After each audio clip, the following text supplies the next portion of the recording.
أهلا بيكم في نودي وأسماء، وأنا أسماء، ومكملين معاكم في وصفاتنا الشتوية.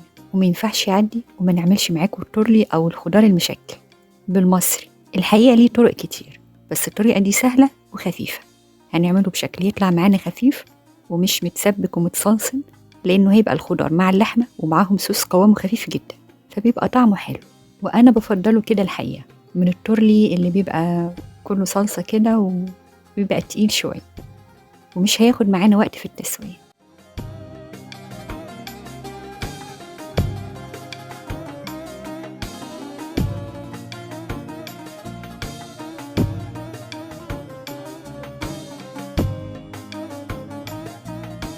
هيبقى معانا كيلو من البسلة الخضراء و2 من حبات الجزر، وقطعناهم مكعبات صغيرة بحيث يكون في تناسب كده أو تقارب شوية ما بين حجم البسلة والجزر. وطبعا لو الكمية دي كتيرة وعايزين نعمل نص كيلو من البسلة هنعملها، وهنستخدم نص المقدار من كل حاجة.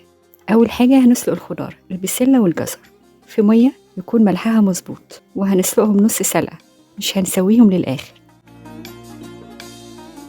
بعد السلق بنضيف الخضار في مية ساقعة أو فترة من الحنفية علشان ما يكملش تسوية، وفي نفس الوقت بنحافظ على لونه.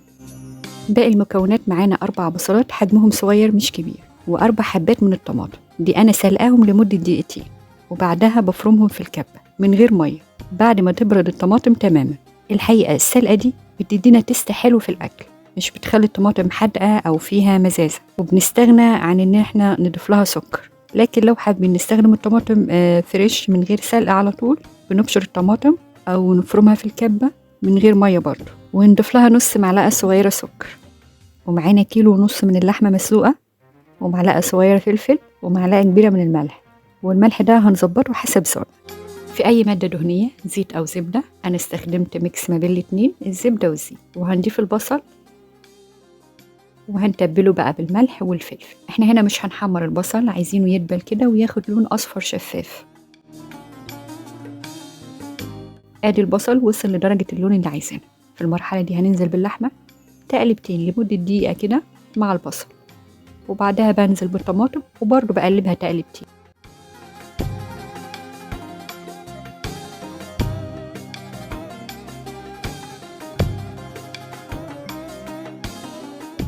بعدها بقى هنضيف مغرفتين من الشوربة ونضيف الخضار. وبعد الخضار هنضيف يدوب، يعني نغطي الخضار واللحمة يدوب نغطيهم كده بالشوربة. فهضيف مغرفة تالتة، نضيف رشة كده من الفلفل، وهنظبط الملح وهنسيبه أول ما يغلي لمدة دقيقة على النار. بعدها بقى بنضيفه في طبق الفرن.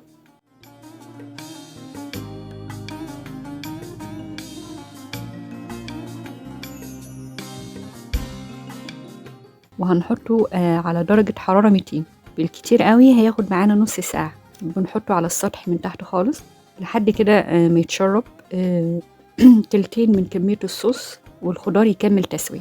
وبعدها بفتح الشواية عشان ياخد معانا لون من فوق. هيخرج معانا باللذاذة دي. الصوص اتشرب والخضار كمل تسوية.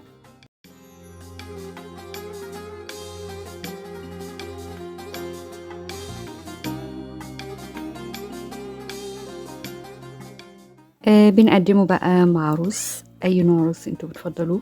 بجد بيبقى خفيف جدا وطعمه حلو، مش بياخد معانا وقت في التسوية. بتبقى اللحمة دايبة والخضار تسويته مظبوطة، مش مهري ولا ناقص تسوية، فبجد بيبقى لطيف جدا. كده وصفتنا خلصت. لو أول مرة تشوفونا فعلوا الجرس عشان يوصلك كل جديد. لو عجبكم الفيديو ما تنسوش اللايك. استنونا في وصفة جديدة مع نودي وأسماء. بالهنا.